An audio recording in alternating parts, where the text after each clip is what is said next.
everyone. I'm John Evans. Welcome to another episode of One on One. If you watched Avengers Infinity War or Endgame, you've seen Daniel Hargrave in action. You've also seen him if you watched Atomic Blonde or The Hunger Games or one of the dozens of other films and television shows that Daniel has worked on. The UNCW grad is one of the most sought-after stuntmen in the entertainment industry. He's won awards for his work. Daniel was the stunt double for Chris Evans as Captain America in both Infinity War and Endgame, helping to bring that character's amazing abilities to life on the big screen. In reality, Daniel Hargrave is a proud family man, and he's quick to tell you that had it not been for his brother Sam, he might be doing something else for a living. Daniel Hargrave has gone from getting hits as a member of the UNCW baseball team to taking hits as a professional stuntman in some of the biggest movies released in the past 5 or 6 years. Daniel, it is good to have you on the One on One with John Evans podcast. Thanks for having me. It's a pleasure. When you were at UNCW and playing baseball, was stunt and coordinating part of the thought process, or was baseball first and foremost in your mind? Baseball was the first and foremost. You know, in the back of my mind, there was thoughts of it because my older brother's been in the business for quite some time, and he was living in LA and he was pursuing the dream. And but you know, baseball was my passion. I wanted to try to take that path, and you know, college was my goal to play through college, and everybody wants to try to play past there. I had the great opportunity to play a couple years in the minor leagues, and then came back and coached. So I wanted to keep with the baseball, and then after a few years, just being on that side of the field wasn't quite what I really first saw my future going. So took a step back from it and sort of looked in the mirror. What do I want to do, and what do I want to be, and kind of took the next step. How much did your brother have an impact in your career? I know he kind of got you started on the stunt side, but right. Had he not been in it, would you have given it a try? Probably not, honestly. That was something he was very passionate about.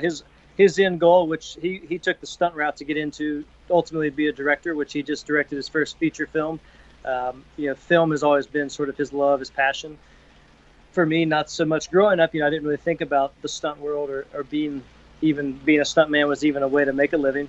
And so honestly, without him pioneering the way and kind of bringing me into the world, I don't think I would have chosen this path. But seeing how much joy it brought to him, and I guess the fulfillment, chasing the art of filmmaking, he loves it, and just every aspect of it, it kind of rubbed off on me. And once he sort of brought me into the world and into the business, it became my passion as well. So yeah, I'd say I owe everything to him. I thank him every day, every time I see him, for giving me the chance to get into the business and really convincing me, and kind of, now we get to pursue it together. How far is Hurdle Mills, North Carolina from Los Angeles and Atlanta and the big studios that you work in every day? It's a long ways. And if you ask my parents, it's even farther. No, we're about 45 minutes from Raleigh-Durham Airport. So we're in the cut. We're between, South Boston, Virginia. So we're near the Virginia line, near Chapel Hill, Durham, that area. So even going to Wilmington, that was a long ways away. My brother and sister both went to UNC Chapel Hill. So I was the furthest one away, about 3.5-hour drive to Wilmington. My dad made the trip every weekend to see me play, though. But now Los Angeles, they get out there every now and then to see my brother, and my sister lives in Los Angeles now as well. And now that we've got a grandbaby for them, they hop on the plane to Georgia, and it's not too bad, hour flight or hour-and-a-half trip, so not too bad. But yeah, it's a long ways from home for sure. Well, tell me, I'm a little aside here. I'm about ready to become a grandfather for the first time. So my son and his wife are due in October. So give me some grandparent tips. What do you like when grandparents do, and what should grandparents do more of? Well, they give me all their advice, and we take most of it and we run with it. But I always tell them, hey, you had your chance. Let us take our chance, and we'll raise them how we want to raise them. No, but no, they're great. He loves them to death, and just enjoy it. Just enjoy every moment of it. I'm practicing giving the kids candy and then handing them back. I've already got that move down. Does that work? My mom tries that a lot. We're pretty we're pretty strict on diet and what we give him. So when she comes, it's kind of a free for all. And he loves it. We hate it, but it's, that's part of it. We're already starting to buy those little candy chunks that we could hand them underneath the kitchen table and not have to worry about it afterwards. Oh yeah. When you were at UNCW, what did you study and what was a possible career path? I know there was baseball, but what was in your mind that if baseball didn't work, what were you going to do before the stunt world came calling? To be honest, I took it one day at a time. I just studied communication studies, which to me, I always never had an issue writing a research paper or public speaking. I sort of would gear my classes towards that. So as a research side, I enjoyed public speaking and being in front of the crowd. I didn't really have, I'll be honest with you, I took it 1 year at a time. I thought baseball, in reality, I knew I'd probably never make the major leagues, but I wanted to postpone the real world as long as possible. Communications, I thought possibly I'd go back and maybe become I was really into the strength and fitness side of it. And I was very good friends with Pat Murphy at the time and Jimmy Mayhew. I really loved those guys and that aspect of the sports side, the strength conditioning and just everything they brought to the table, their mentality.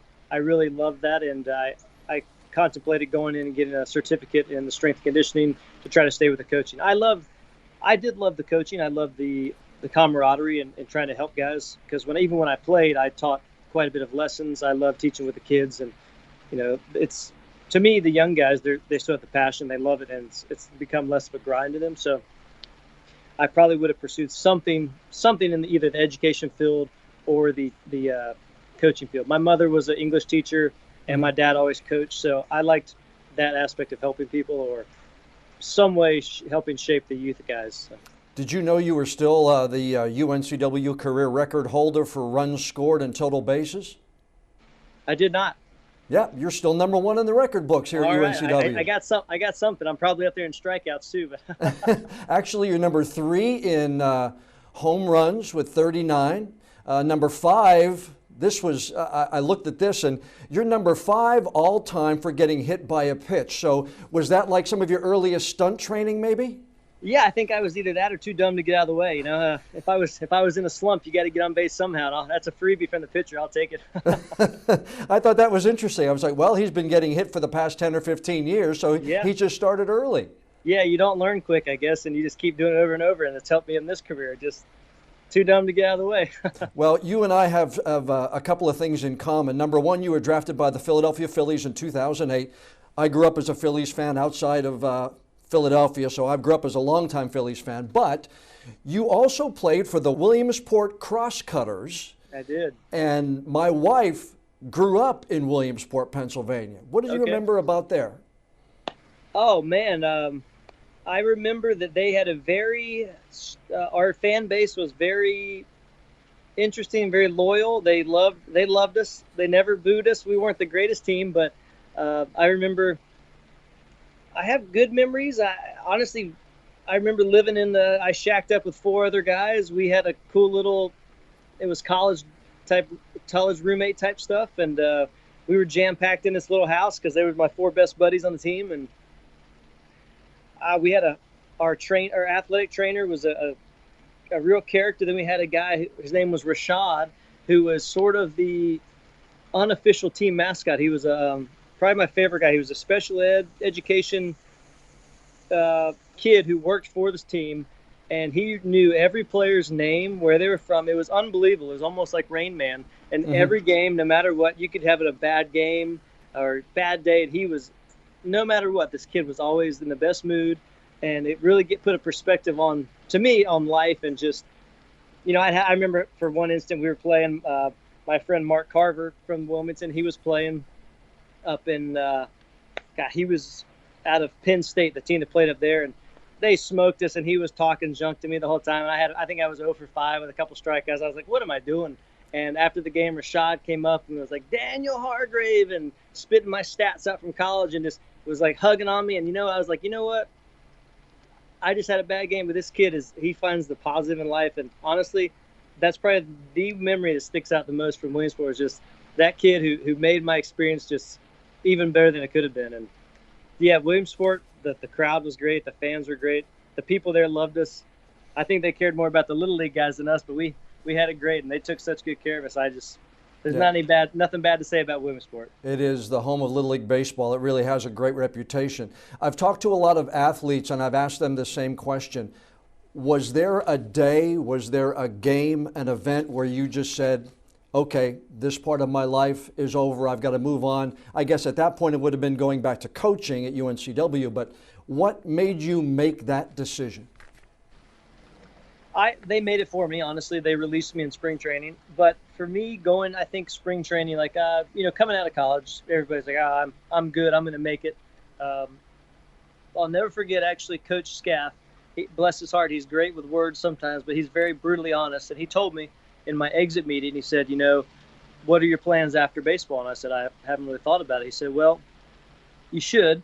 You're a talented player, but you're also the kind of guy who can play himself out of a spot very quickly. I would get on a hot streak and I'd hit some home runs. I'd be really hot, but I could also go in a slump every now and then. And I laughed and I was like, oh, that's kind of not the encouragement I expected going on the road, but he was right. He was absolutely right. I had good games, but there's some tough games. And when you're a senior sign and you're not the stud on the team, if you have a couple tough games, it's a business. They put somebody else in. So I learned very quickly the business side of the sport.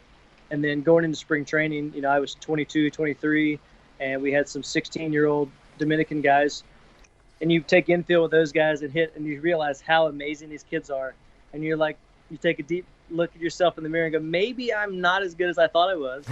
I better either start finding some talent that's maybe not there, dig deeper, or play even harder. And, at that point, I think hustle and playing hard, and, you can try all you want, but it comes down to sheer talent. And I kind of knew deep down. And then spring training, they made it easy. They said, we're going to make a move and release you. And that was it for me. So I took the summer off and didn't know what to do. And then I called the coaches, and they had the volunteer assistant spot open at UNC Wilmington. I said, hey, I'll try it and see what happens.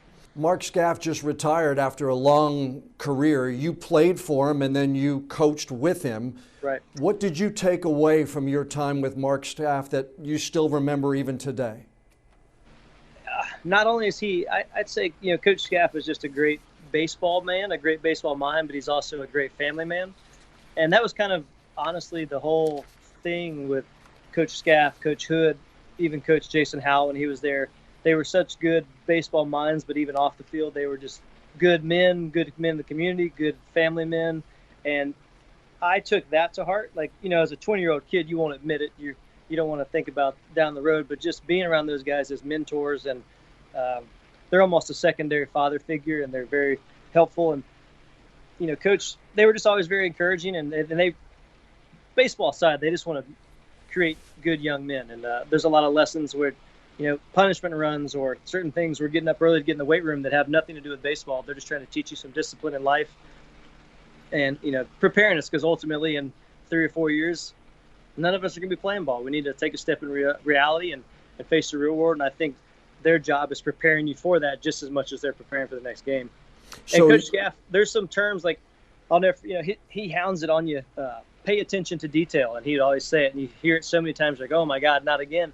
But I attribute that to where I am today, paying attention to detail. You get on set and you learn your job, but you also learn every other guy's job on there. You want to know what camera's doing, what special effects is doing, what every department is doing. And once you know what they're doing, you can make their job easier in your job, and also know what to expect. So I think in the back of my mind, I'll steal that comment from him, and I always use it. Just pay attention to detail, pay attention to what's going on, and that'll go a long way in life. I know you and your brother, when you were 6 and 9 years old, you actually used to make movies on an old VHS camera. We did. At some point, so that I'll make that as your very first introduction to film. But think back to your first day doing stunts on a set. Yeah. The thought process. What did you look at? What did it seem like? Was it harder than you thought? Was it easier than you thought?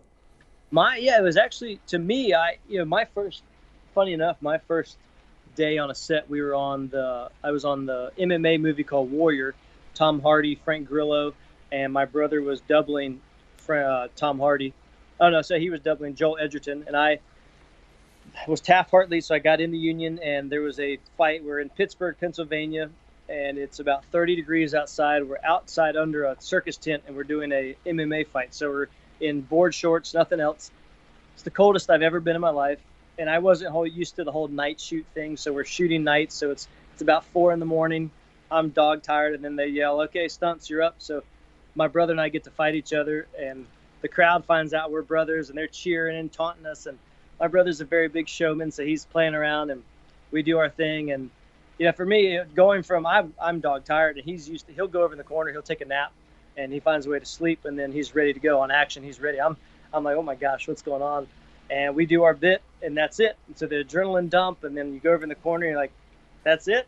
And so I go over, and I'm wondering what's going on, and then the stunt coordinator, who's been in the game for a long time, J.J. Perry, fantastic performer in his day and director, and his initiation is everybody on the team lines up and they punch you in the shoulder as hard as they can. So 5 a.m, about 15 guys are punching me in the shoulder. I'm like, what is this? Wow. And then he says, all right, pack your bags, move to LA. And at that first, honestly, I was like, I don't know if stunts is my thing. It's kind of crazy, and it wasn't what I expected. So I actually waited about a year. I went and worked with my wife and her family at Performance East in Goldsboro, and before East Carolina Power Sports in Greenville, trying to figure out life. And my brother had another movie, called me up and said, hey, try it one more time and see if you like it. So I came down and worked with him and George on a movie, and it was totally different in my mind. I was prepared for it. I knew what was going on, and I fell in love with it. So it was like a second chance, like a second coming almost. The first time I'm going to do something in sports, or I'm still going to figure out my own way. Mm-hmm. But he gave me a second chance, and ever since then, I've done it ever since. And now, back to the original question, it's a very big, I still get a little bit, but not as much, but you get that adrenaline rush before you go on camera, and as soon as they roll and yell action, there's a little bit of adrenaline. It's kind of a competitive, just like baseball, so. I went online and I looked at your resume, and I mean, you were on One Tree Hill, TV-wise. One Tree Hill, Criminal Minds, Walking Dead, Hawaii Five-0, and then your film work. Did you get to a point when you said, I've arrived, or when you thought maybe you were accepted? I know early on you have to kind of continue to prove yourself, but was there a specific shoot where you just felt like you're part of this stunt world now and you're accepted for the talents that you have? Yeah, I think I was still pretty green on a lot of those shows, learning and trying. I got a lot of calls because I looked just like my brother, and he was busy all the time, so coordinators knew his name, and he's won about 6 Taurus Awards for hardest hit and best fight, so he's extremely well known in the industry, and he's very tough, and he's one of those guys you can't kill him, he gets back up. So they expect, when they see the name Hargrave, the same thing. So early on, I got a lot of calls to do some crazy stunts, and I took it. I ran with it, and I proved that I could get back up. And I'd say on the Hunger Games, the part 2 of the 3rd series, I doubled Liam Hemsworth, and I think that was kind of when I realized I could compete basically at this level, just like baseball. I could compete at this level, do everything that's asked, and then some, and sort of make this a good career. And then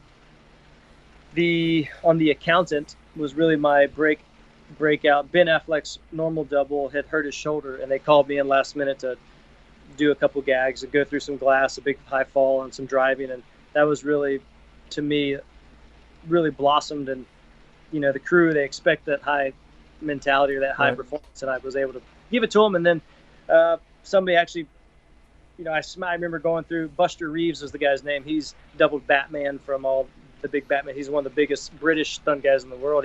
He was there, and he and I went through a glass about 2 stories down and landed on a table and smashed through, and it was pretty gnarly, I'm not gonna lie.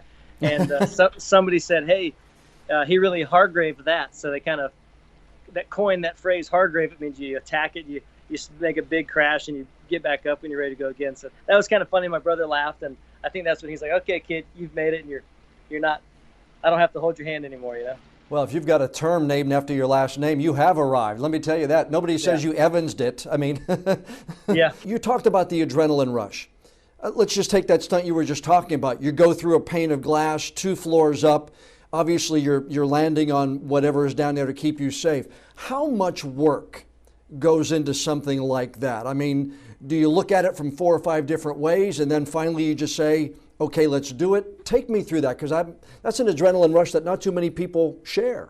Yeah, for going through glass, especially, there's so many moving parts. One, when you're doing a high fall, you have to have your air awareness, know how to fall, how to land. Hopefully, because I was throwing him through, so there's two people going through. You try to get through the object clear, so you don't land on each other, and be able to spot where you're falling and land safely. Then you have glass, which is tempered glass, which is it's a quarter-inch pane of glass, and there's special effects. They have they call it poppers, basically a small pieces of metal that's on a button it's basically a bullet. As soon as they push the button, it'll crack the glass so that we go through, and because otherwise you just bounce off the glass. So you're trusting the special effects guys with basically your life, because they have to pop it at a perfect time as soon as you touch it to break it. Because if they go too early, it's shards of glass. You're going to get sliced. If it's too late, you're going to bounce off it. You're going to get cut anytime you go through glass. You're going to bleed some. It's just a matter of how much. And then it's the timing. There's all the timing of the coordinator calling it, making sure all the camera guys catch it. They're framed up, and then there's a point where once you've gone through all the safety measures, you hopefully put your trust in this guy. You just have to kind of put your mouthpiece in or whatever you do, or say your prayer and say, all right, let's do it. And you get a little adrenaline rush, but as soon as they do the countdown, 3, 2, 1, go, or 3, 2, 1, action, once they hit that 3, it's like, there's no backing out now. I've got to go. So what about fear? Is there fear? Have you ever really been scared doing one? I imagine, and tell me if I'm wrong, that you don't do it unless you checked out all the other safety aspects. But does fear come into play? Has it ever come into play in your mind? Yeah, I'd say if there's no fear, then you're just plain dumb. Like there's always a outcome that's not favorable to us, our health. But most stunts, I'd say 99% of stunts are extremely well calculated. They're thought through. There's safety measures. There's always, if there's a big stunt, there's an ambulance standing by, there's a medic. There's always precautionary steps to go through. We try to take out the risk as much as possible. And then there's that 1% where obviously there's human error or there's elements that can go wrong. But, most of the time, fear, unless very rarely am I scared of a stunt.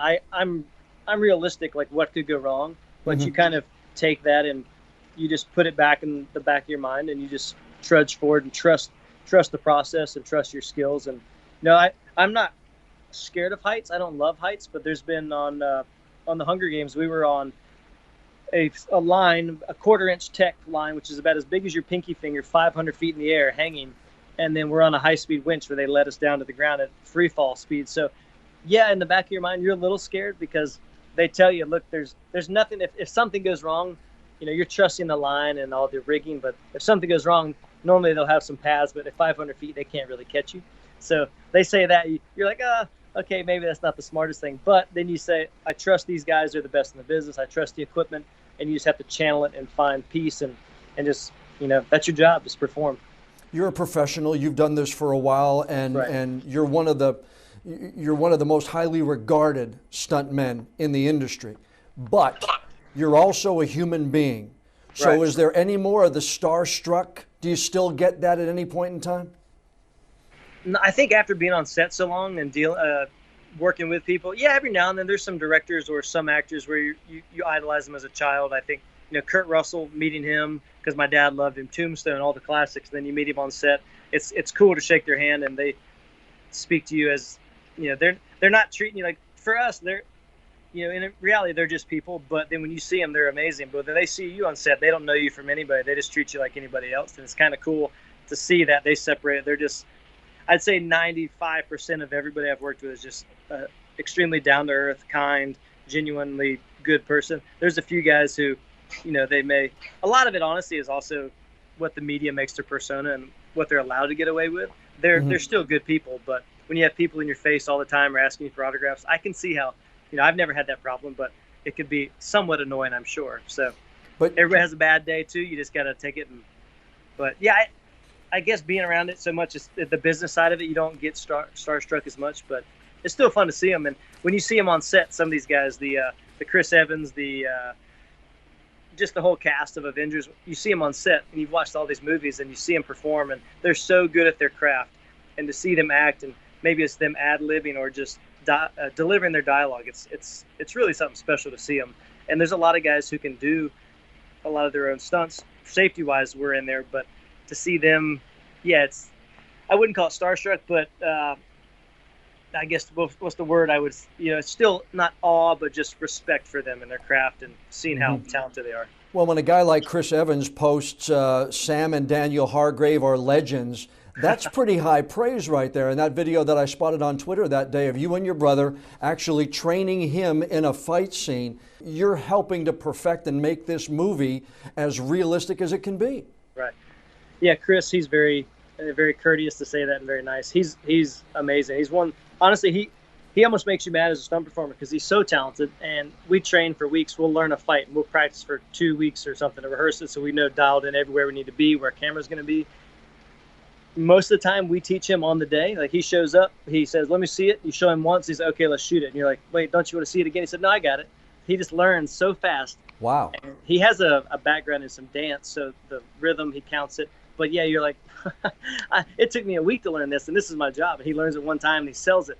But in a way, he gives that praise. My brother has doubled him in many movies. I've doubled him now, two full movies and half of another. So we have helped him in a way bring that character to life. I'd give it more to my brother than me. I've sort of tailed in on the back end. The style has already been created. I just sort of took over what Sam created. But there's a big difference from the first Captain America to Avengers, the style, the fighting style, which my brother, he's extremely talented martial artist and what he can do. And he sort of really amped up what Captain America does and the style. And he really, to me, my brother is Captain America. Chris is the acting double, we call it. But Sam is just so talented in what he's done. And so for me, there's a little pressure in the last 2 movies to try to take that over, that role, and continue it, because you don't want people to say on the last one, oh, this guy's not very good or something. So, I'm extra hours in the morning training or doing stuff. If it's a move that I'm not great at, I'm secretly training it so I'm good when people see me do it. I don't want to show up and not be the best, I saw this piece of video where you were actually running, and I think it was the battle for Infinity War, where you were actually running. Captain America was running ahead of everybody else, but you were actually tethered to a rig. Explain how that all worked. Yeah, it was the Battle of Wakanda, and the opening scene where Black Panther and Captain America, they lead the battle charge, and you see them running at superhuman speed. Black Panther and Captain America starts to overtake him, and just knowing that I am not superhuman fast, we decided to concoct a rig, and our rigging stunt riggers, Michael Huggins, Ralph Koch, and Billy Mortz was 3 of the main guys. They sort of came up with this idea, because normally in that situation you would use what's called a magic carpet, which it is on a high-speed winch will pull an actual piece of carpet or a clear piece of Lexan or something, pulling you faster than you can run, and then you just will run on top of that. So it's kind of double speed. And where we were shooting was the old Chattahoochee Horse Equestrian Eventing Center.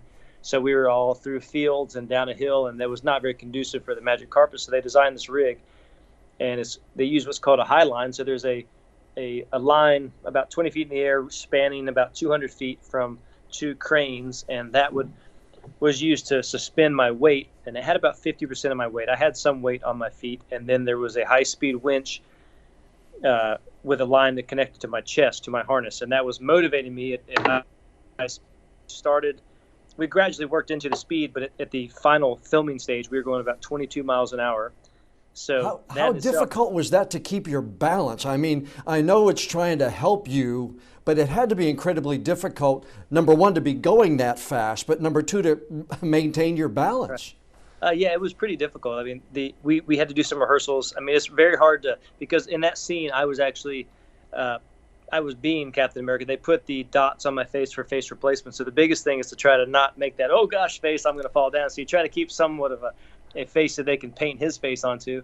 And also just keeping your balance, because as the winch, there was a move, so they would start it. I'd start jogging, then gradually get up to speed. I had about a 20 feet start to get up to speed, and then it would kick in, and I'd be going full speed. So if you weren't exactly in the right step or right stride, it could pull you off balance. And that actually happened on about the 7th take.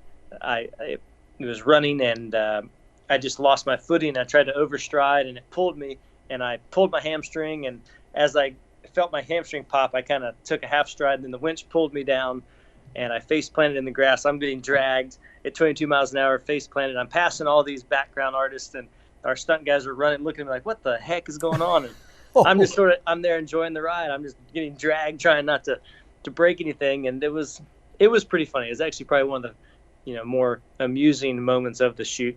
Just, here goes Captain America being dragged face first through the mud and muck. But Not it's very what heroic. Not it's very what they heroic don't at all. see, right? It's what they Right, don't exactly. see in the final product to get Exactly. there. You did so many of the Marvel movies and double for Chris Evans as Captain America for so many of them. What are some of your best memories of all of the movies that you've done? You did several with him, but you also did, I guess, Ant-Man. You did Thor Ragnarok. What are some of your best memories? They were all fantastic to work for. The crew, being here in Georgia, the crew that's really developed here is fantastic. And just Marvel and Disney in itself, they treat you very fairly. It's a good work environment. And I'd say my best memories are, obviously Infinity War, being the full-time Captain America double. But Avengers Endgame was probably my best memories because there's some moments in there. By far the best moment of my career and probably any time on film was the Captain America versus Captain America scene where I got to fight my brother who, he was the original Captain America double. And then now he's directing. He was in that scene, the stunt coordinator, second year director, and stunt double. So he was working. That's a big payload. And I was the other Captain America. And we got to fight. And amazingly enough, the directors, he sort of gave his vision because he's put so much work into the Captain America character. He kind of wanted to send it out on a high note. And he was in the boardrooms helping them design the set to make sure there was some different levels where we could do a big fall and smash through some glass, fall down some stairs. And just getting to fight him, I mean, he's one of the best in the business, and he's my best friend. So getting to fight him on camera, I'll never be able to do that again. And we've never been able to fight each other on camera, believe it or not. So, it kind of was just a surreal moment. And my dad came down.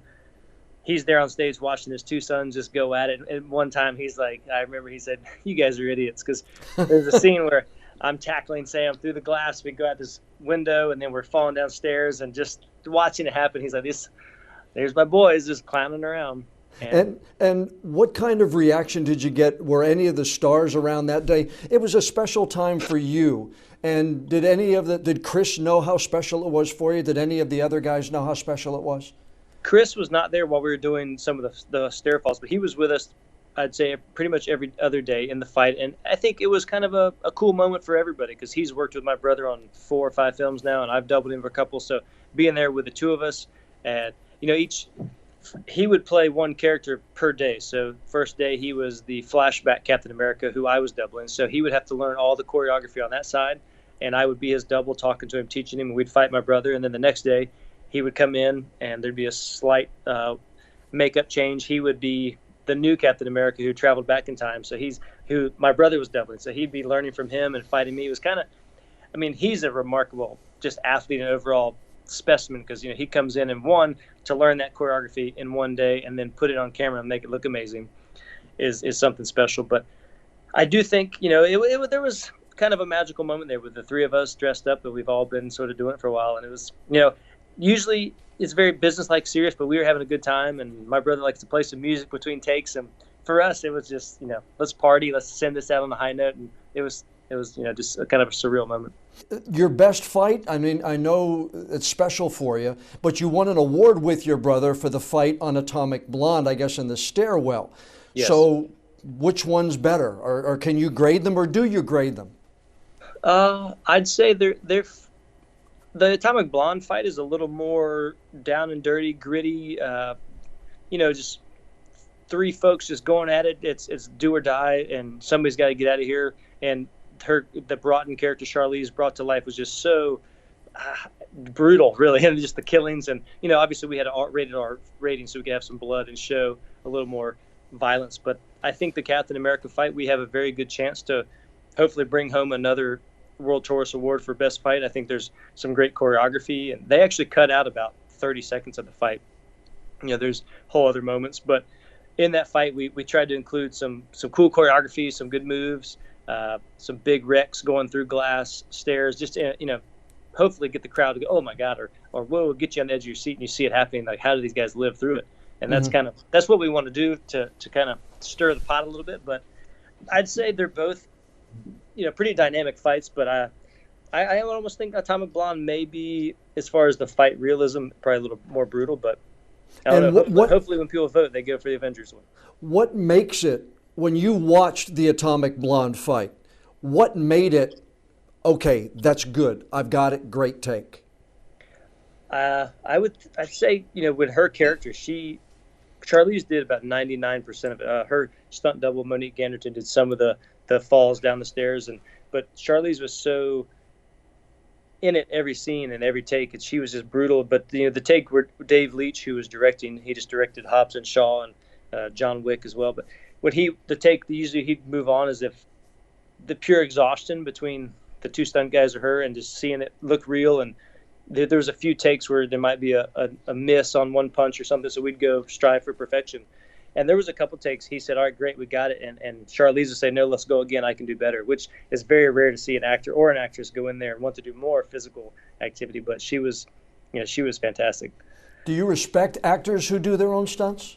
I do. There's a lot who say they do their own stunts, who do none of it.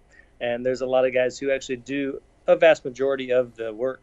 But, what it comes down to is, for production, they want their actors to do as much as possible, but it's an insurance thing where if they're getting hurt, if you're not seeing their face, put the stunt double in, or if perhaps the stunt double is more athletic, they can do a certain move better. But it comes down to safety and being able to keep filming, because if the actor gets hurt trying to do something that's not fantastic, then if production shut down for a couple of weeks, then it's not a good financial business decision. Can you watch a movie as a paying customer, or when you see a stunt go on, do you choreograph that in your mind, or can you literally sit back and watch a Bond movie or watch a Star Wars and see it as entertainment without picking every stunt apart? I say the first time I watch a movie, I try to watch it as just a regular viewer and see and be wowed by the performance. And you try not to, because if you pay attention too closely or wonder how they did it, you can get lost and not enjoy the moment. I'd say probably one of my most favorite recent movies was the new, James Bond. They're always good. And then, there's just so many good movies we watched lately. I watched Aquaman the other day. Our friends did all the choreography and the fights for that. So I watched it on the plane to Los Angeles, and you just like, oh my God, it was so enjoyable. And then I actually watched it a second time to go back and watch how they do this. And you try to figure out, for me, it's almost, a learning session. It's like watching game film for any sports. You go back and watch, how did that coordinator design this, or how did that performer perform that stunt? So the first time I try to watch it as just a consumer, and then I go back and I'll watch it and kind of analyze it. And, every now and then you steal a trick or two from their playbook and try to slide it into your choreography. Imitation is the best form of flattery. Exactly, in your business, everything, right? Exactly. Who would you like to work with that you haven't had the chance to yet? I don't.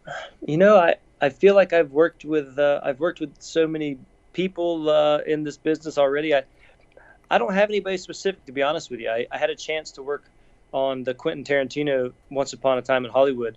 I actually decided it was between that movie and John Wick 3, and I went and worked on John Wick 3 because New York was a little time zone. It made more sense for the family. It would have been great to work for Quentin Tarantino. I've heard great things about him, and that would have been a good opportunity. But I don't really have anybody on my bucket list. I take it as they come, and I live in the moment and enjoy who I'm working with at the time. Yeah. You mentioned good for the family.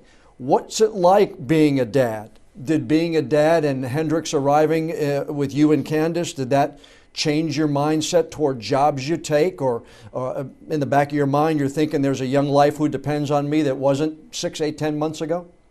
Yeah, I'd say being a dad. Being a dad's been the best, besides getting married, and being a dad is probably the best thing that's ever happened to me.